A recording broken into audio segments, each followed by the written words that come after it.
The night was quiet. Only the soft hum of old street lamps filled the air. John walked home after a long shift at the repair shop. His jacket pulled tight against the cold wind. He always took the same path, past the empty houses, past the dark corner where nobody wanted to stay. It was routine. Nothing new ever happened there. But tonight something was different. In the shadow of a broken wall he saw movement. At first, he thought it was just a stray animal, maybe a dog searching for food. But when he looked closer, his heart froze. A figure was crouched near the trash bins, thin, shaking, and too small to be an adult. It was a girl, but not a human girl. Her skin carried a faint shimmer, like pale silver under the moonlight, and her large eyes glowed faintly in the dark. John stopped. His first thought was to turn away.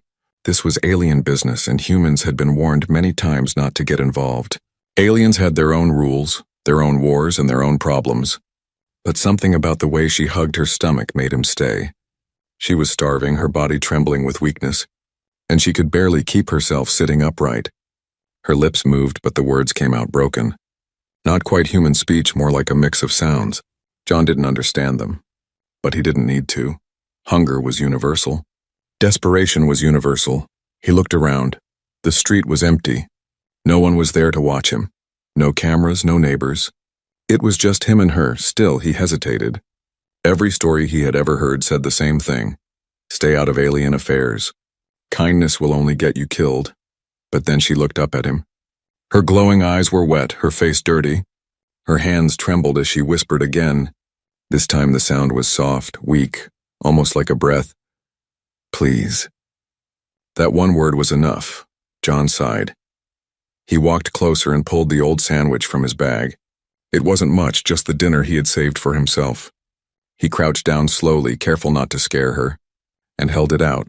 For a moment she only stared, as if she could not believe it was real. Then with shaking hands she reached forward. Her long, thin fingers brushed his hand by accident. Cold as ice, she took the food and bit into it. Her teeth were sharper than human teeth, but she chewed carefully. Almost afraid it would vanish, John watched in silence. She ate like someone who had not tasted food in days, every bite desperate but gentle, as if she feared being punished for eating too quickly. When the sandwich was gone, she sat still for a long time, her eyes closed, tears sliding down her cheeks. Then she whispered again. This time more clear. The words were strange, but somehow John understood the meaning. I will repay you. John blinked. He wasn't sure he heard her right. What? He asked softly, but the girl didn't answer. She leaned back against the wall, her body shaking less now, her breathing slowed. She looked at him once more, and there was something in her eyes. Something old, something powerful hidden beneath her weakness. John felt a chill. This was no ordinary beggar, no lost child. Something about her carried weight, as if her promise was more than simple gratitude. A sound broke the moment. Far away, an engine roared. John turned quickly and saw lights moving in the distance. A vehicle, sleek, alien in design, moving slowly through the street like a hunter searching for prey. John looked back at the girl. She had seen it too. Her eyes widened in fear. She tried to push herself up, but her legs gave out. She was too weak to run without thinking. John stepped in front of her. His heart pounded. He had no weapon, no plan. But he knew one thing. Whoever was inside that alien vehicle wasn't here to help her. The lights came closer. Crawling across the walls, the air grew tense. John felt sweat on his neck. He whispered to the girl, "Stay down. Don't move." The vehicle slowed. Its engine growled like a predator breathing. John stood tall, pretending he was only a passerby. He forced his body not to shake. The vehicle paused, as if scanning him. He could feel the heat of its sensors on his skin.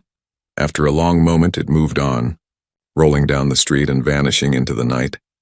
The sound of its engine faded until only silence remained. John exhaled. His knees almost gave way. He turned back to the girl. She was staring at him, her lips parted slightly, as if she couldn't believe what he had just done. "You're safe," John whispered, though he wasn't sure it was true. At least for now. The girl pressed her hand against her chest, where her heart beat weakly. Then she leaned forward and whispered again, the same words, stronger this time, her voice carrying a strange weight. "I will repay you." John didn't know why, but those words echoed deep inside him. They felt less like a promise and more like a warning.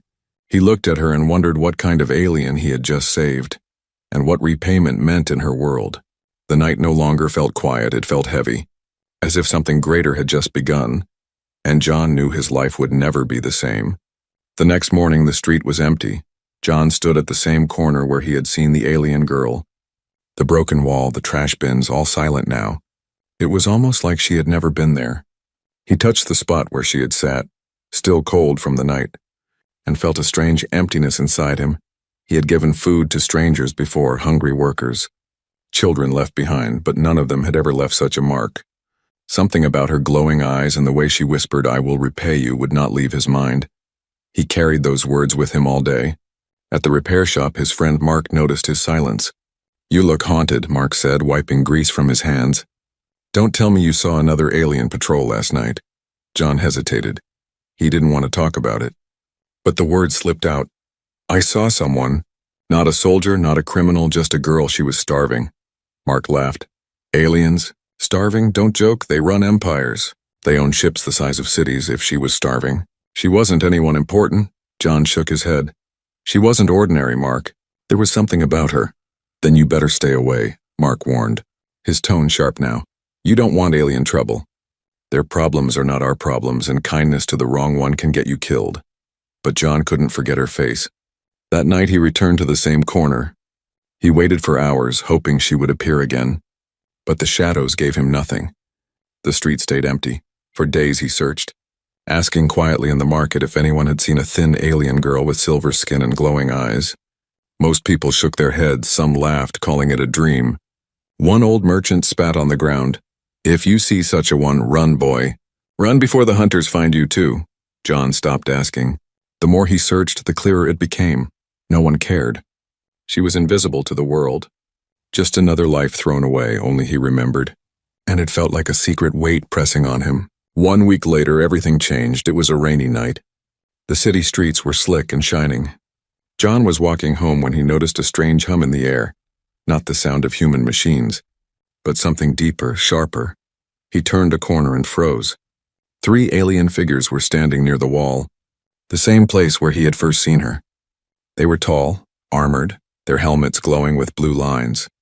Their voices were harsh as they spoke in their own tongue, scanning the area. One of them knelt and touched the ground where she had once sat. As if following her trail, John's heart pounded. He stepped back into the shadows. Careful not to make a sound, the soldiers looked dangerous. And he knew instantly they were hunting her. Then, through the rain, he heard movement above. He glanced up and saw her, the same alien girl, crouched on the roof. Her silver skin looked dull under the rain, her eyes wide with fear. She was trying to stay quiet, but John could see she was too weak to move far. The soldiers spread out, searching. Their scanners swept across the street, beams of light cutting through the rain. Soon they would look up, soon they would find her. John's mind raced. If he stayed silent, they would take her. His life would return to normal, safe, untouched. But he remembered the way she had whispered please and how she had promised to repay him. Without thinking, John stepped out into the open street. The soldiers froze, their scanners locking onto him. "What are you doing here, human?"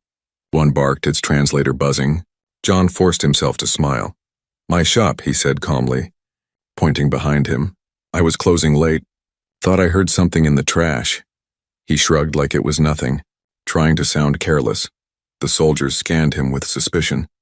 The hum of their helmets filled the air. One stepped closer. So close John could smell the strange metal of its armor. For a moment he thought they would strike him down. Then slowly the leader raised its hand. "Go home," it said coldly. "This place is not for you." John nodded quickly. He turned and walked away, his step steady though his chest thundered with fear. He did not look back until he reached the corner. Only then did he dare to glance over his shoulder. The soldiers were still searching, but the girl was gone. She had used the distraction to slip away into the rain. John leaned against the wall, his breath shaky. He knew he had just taken a dangerous step into alien affairs. The smart choice would be to stop, to forget, but deep inside, he felt the invisible bond tighten that night. As he lay awake in his small apartment, he heard a soft knock at his window. He opened it slowly, and there she was, soaked from the rain, her silver hair plastered to her face. Her glowing eyes looked at him with something new, not just hunger, but trust. She whispered again, her voice stronger this time. "You risked for me. I will repay you." John stared at her. realizing that whatever repayment meant in her world, it was no small promise. It was a vow carved into the dark, a promise that would pull him into a story far greater than he could imagine. The rain fell harder outside and the city slept, unaware that something important had just been sealed in the quiet of the night. Years passed, seasons changed, and the city around John kept moving forward. Neon lights grew brighter, machines grew faster, and alien patrols became a normal sight in the streets, but John's life remained simple, repairing old engines, patching broken machines, and keeping his head down. Sometimes late at night, he thought about her, the starving alien girl with silver skin and glowing eyes. He wondered if she had survived, if she had truly meant the promise she whispered so many times. I will repay you. But time dulled memory, and eventually he convinced himself it had been nothing more than a strange moment, a brief crossing of two lives that were never meant to meet again. Then one ordinary afternoon, everything changed. John was closing the shop early, wiping grease from his hands. When the ground outside began to rumble, at first he thought it was just another transport ship passing by. But then the noise grew louder, heavier, until the very glass on his windows rattled. He stepped outside and froze. A long, black carriage hovered above the street. Unlike any machine he had ever seen, its surface was smooth and shining, covered in alien symbols. Soldiers in dark armor walked alongside it, their weapons glowing faintly. The crowd scattered. People hiding behind doors and pulling their children close. Everyone knew this was no common patrol. This was something higher, something dangerous. The carriage slowed and stopped directly in front of John's shop. His chest tightened. He had no reason to be important, no reason for aliens to seek him. Yet here they were, right at his door. The side of the carriage opened, a soft light spilled out, and from within stepped a figure. John's heart stopped. It was her. Not the starving girl he remembered, not the trembling figure in the rain, but someone transformed. Her silver skin gleamed like polished metal. Her long hair flowed with faint light. Her eyes still glowed, but now they carried strength, power, and authority. She wore clothes of royalty, layered with silk-like fabric and golden edges. Around her stood armored guards. Waiting for her command, the street fell silent. Every person watching felt the weight of her presence. Some whispered, some bowed their heads. Others only stared in shock. She looked at John, and for a moment, her strong royal mask cracked into a faint smile. A smile he remembered, small and fragile. The same one she had given when she ate his sandwich years ago. Human, she said, her voice calm but carrying power that made the guards stiffen. Do you remember me? John could not breathe. His hands trembled. He nodded slowly. You were the girl. The one who...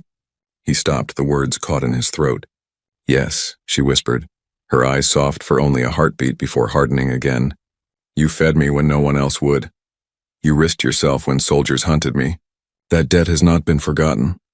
Her words cut through the air like fire. Everyone in the street gasped. People exchanged looks of disbelief. An alien noble admitting debt to a human was unheard of. John stepped back, unsure if this was a dream. You don't need to repay me, he said quickly. It was nothing, She raised her hand, silencing him. You do not understand in my people's law. A life saved is a bond that cannot be broken. To ignore it would shame me and my house. I swore to repay you. And today I begin. Her guard stepped forward, placing a heavy chest at John's feet. The lid slid open to reveal shining crystals, glowing coins, and metals more valuable than anything he had seen. Riches beyond his imagination, enough to buy not just his shop, but the entire street. The crowd gasped louder. Some muttered with envy, others with fear. John stared at the treasure, but shook his head. I don't want this. I don't need it. She looked at him again, her glowing eyes narrowing. You still do not understand? John, this is not repayment. This is only the beginning. The way she spoke his name startled him. He had never told her, yet she knew, as if she had learned everything about him in his absence. Her guards closed the chest and lifted it again. She stepped closer, her voice lowering so only he could hear. Your kindness changed more than you know. Because of you, I survived to take my place. Because of you, I returned to my people not as a beggar, but as something greater, and because of you, my future has been rewritten. John's chest tightened. He felt both pride and fear at her words. What do you mean? He asked. She leaned closer, her eyes glowing brighter. I mean, Your repayment is not wealth, it is destiny. And destiny will not let you run. The crowd held its breath as she turned to her guards. Her voice rang out sharp and commanding. This human stands under my protection. Anyone who touches him touches me. Gasps filled the air. Some people fell to their knees, soldiers saluted. The entire street froze as the meaning sank in. John, an ordinary human mechanic, had just been declared untouchable under alien royal law. John's world tilted. He could barely stand as the reality sank in.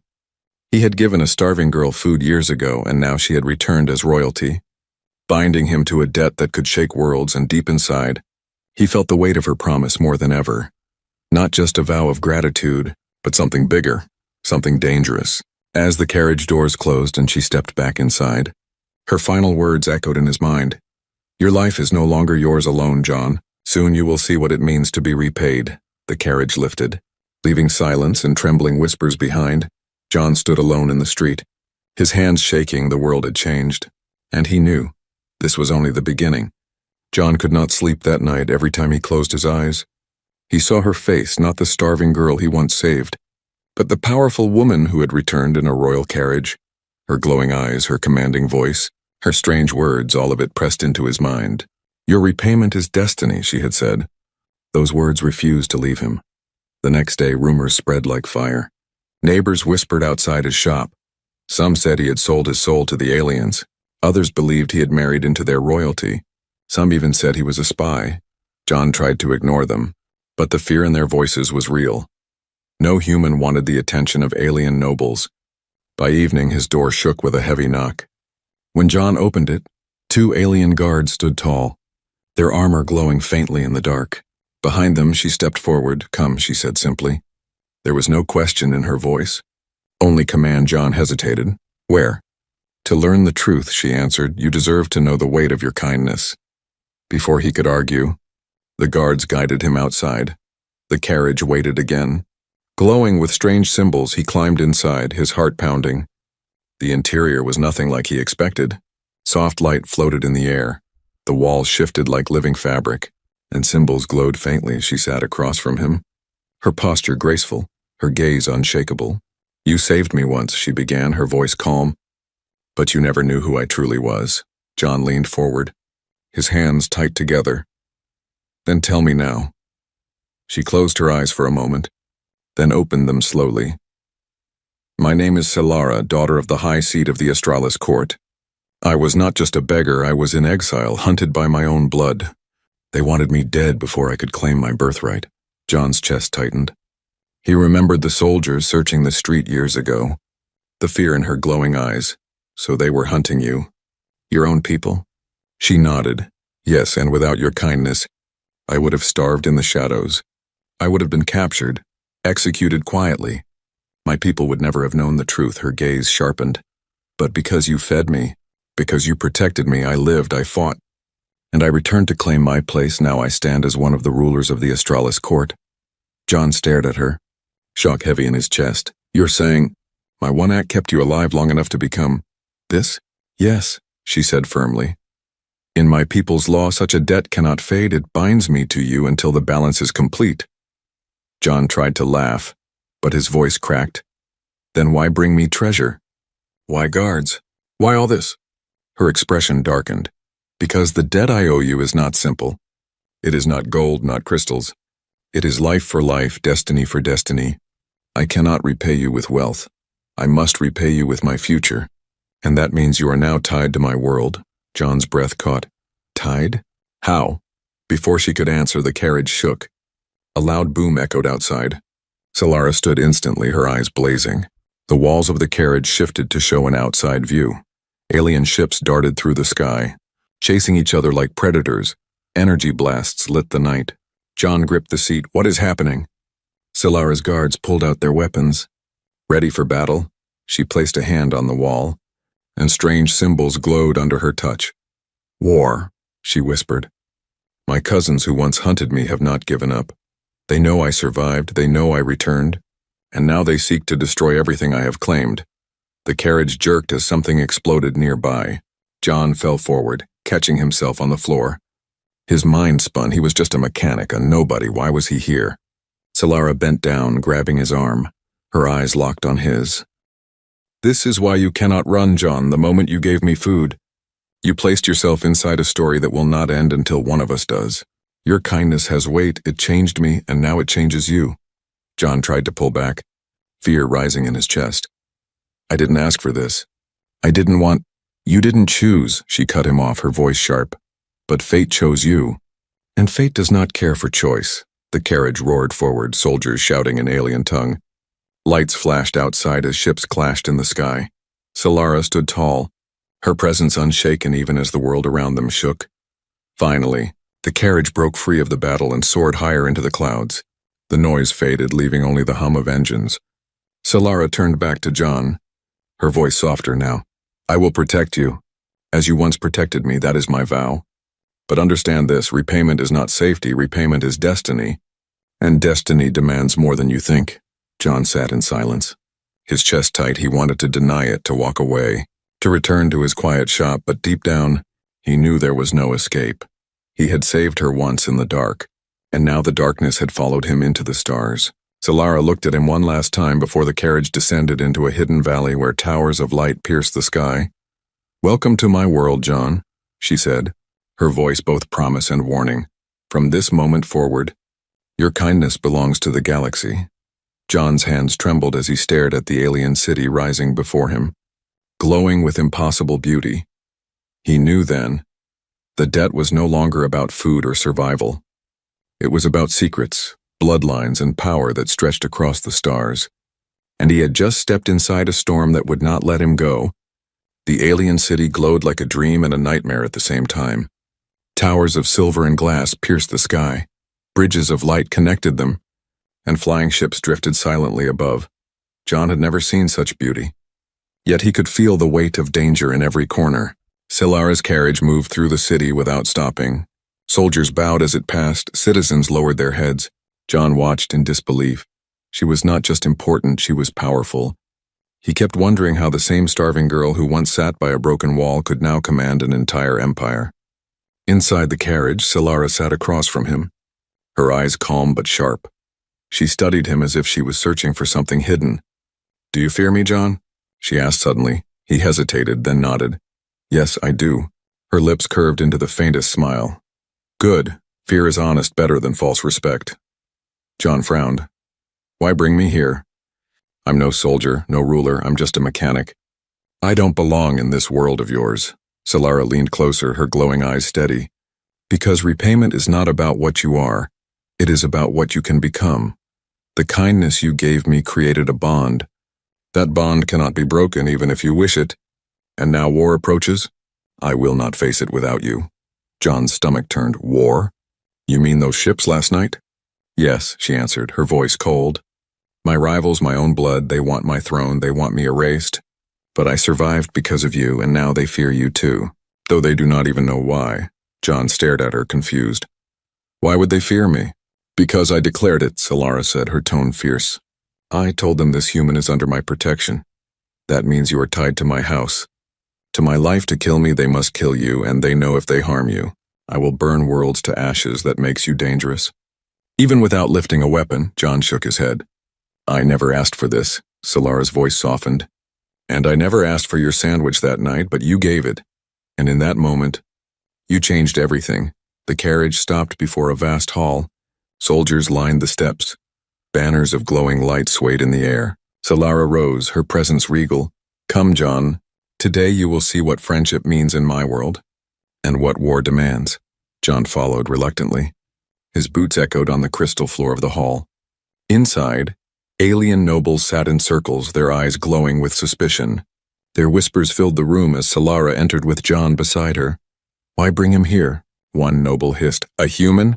Unclean, unworthy, another sneered. Is this your repayment? To shame your blood with a pet?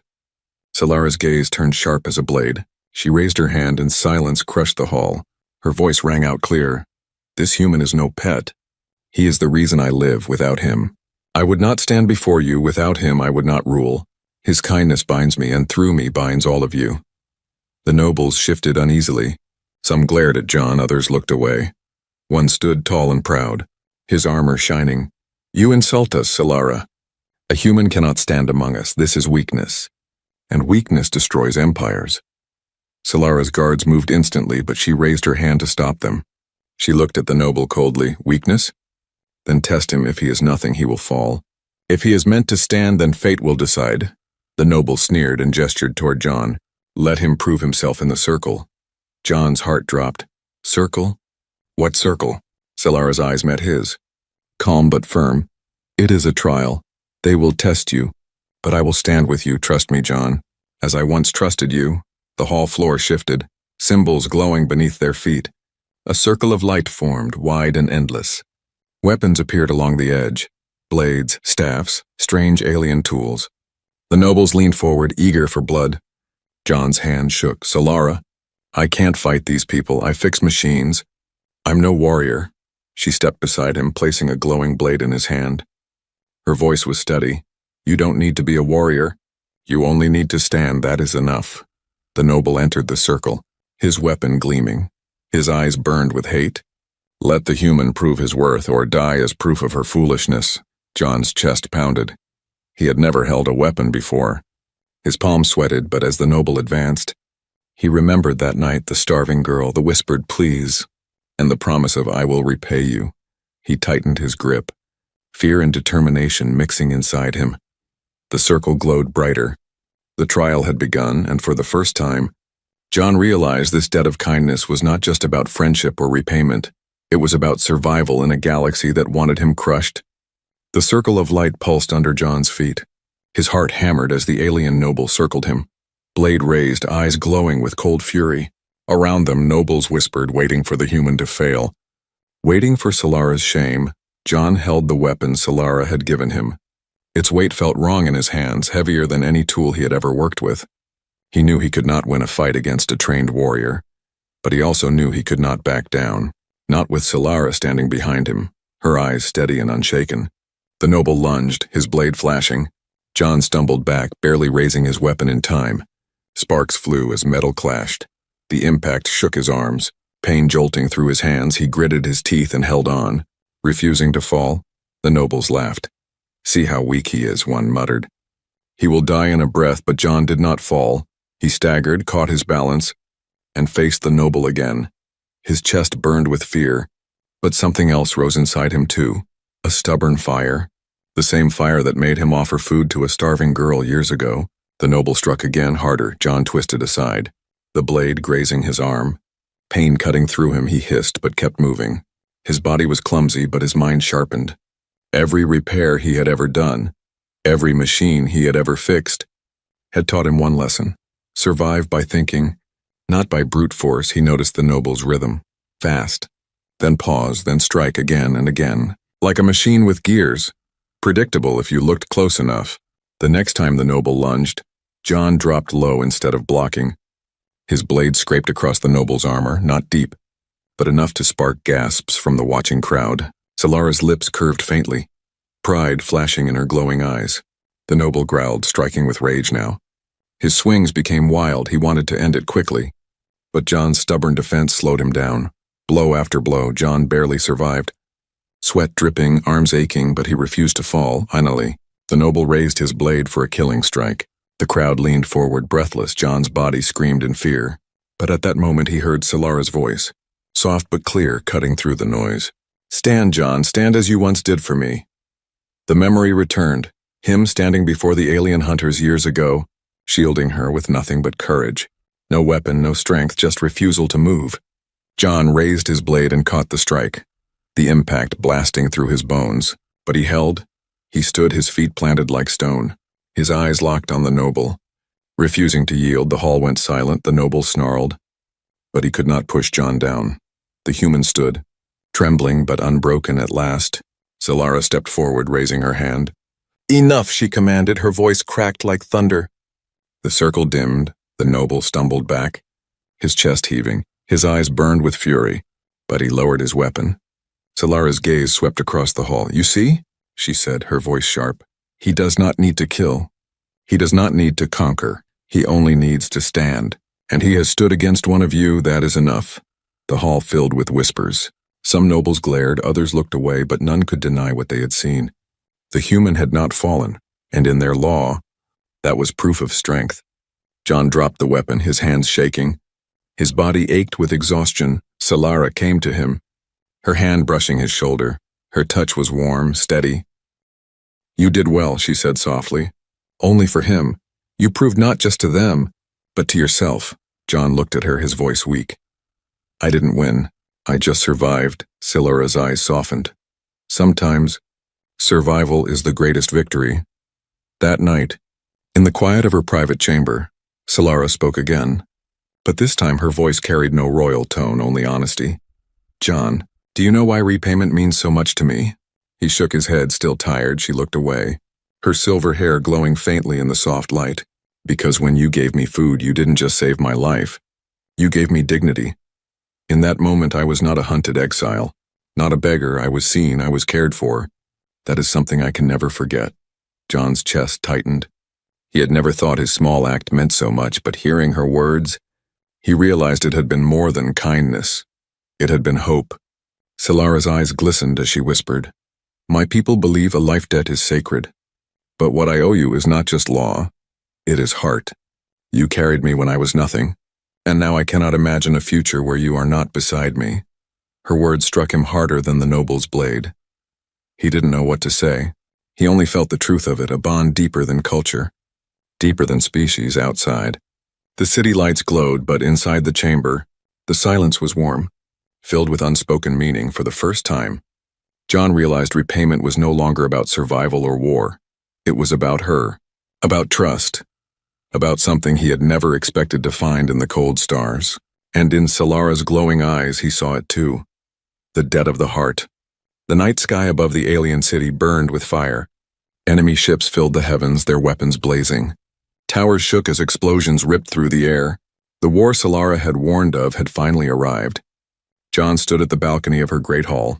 Staring at the chaos, his heart raced. He had never seen such destruction. Ships larger than mountains clashed in the sky. Soldiers filled the streets below, shouting orders, rushing to defend the palace. Solara entered, armored now, her silver skin glowing under the battle lights. She looked fierce, unstoppable, her glowing eyes locked on him. "It is time," she said. John turned to her, panic in his voice. "Time for what?" "I'm no fighter, Solara. I can't stop this." She stepped closer, her voice calm but sharp. "You already have, John. You gave me life when I had none. You gave me courage when I had only fear.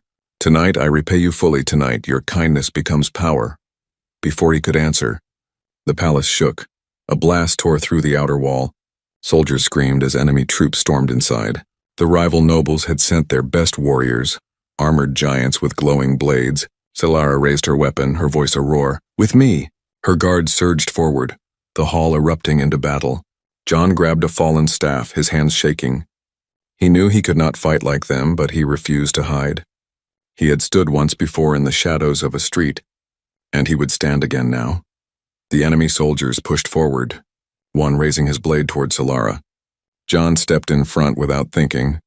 The blade struck his staff, the impact nearly throwing him off his feet. Pain shot through his arms, but he held on, refusing to let her fall. Solara's blade flashed, cutting the soldier down. She looked at John, her eyes fierce. "You still stand," she whispered. "Always," John gasped, his chest burning with fear and fire. The battle raged, enemy after enemy poured in. The palace shook with thunder for every guard that fell. Another enemy took their place. It seemed endless, hopeless. But then Solara raised her hand high. Symbols burned across her armor. The hall filled with light. Her voice echoed through the chaos. Powerful, commanding, ancient. "This human is my protector, my bond, my vow. To harm him is to face me, and I am your doom." The enemies faltered, fear flashing in their glowing eyes. Even in war, her words carried weight. Law bound them, and law feared her declaration. John stared at her in awe. The starving girl he once gave food to now stood like a goddess of war. Her power, her voice, her presence, it all burned with the promise she had made years ago. Still, the enemies pressed forward. Desperate, the hall filled with smoke and blood. John's staff broke in his hands. He fell to his knees, breath ragged. Solara rushed to him, catching his arm.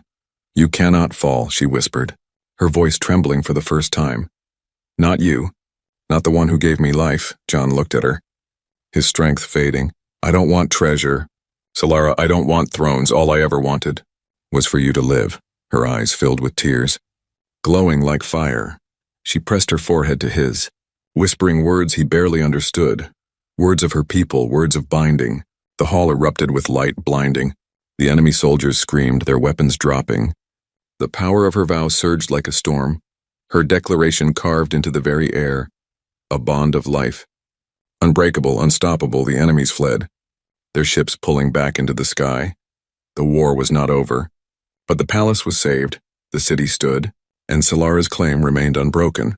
Silence filled the hall. Bodies lay scattered, smoke curling through broken walls. John leaned against her, weak but alive. Solara held him as if he were the only thing left in the universe.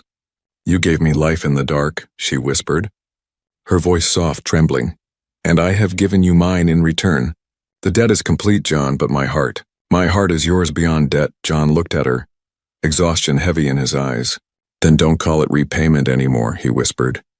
Call it something else. Her lips curved into the faintest smile, a smile that broke through the smoke and blood. Then call it love, she said, her glowing eyes soft now, because that is what your kindness has grown into. Outside, the sky still burned, but inside the broken palace, something stronger rose.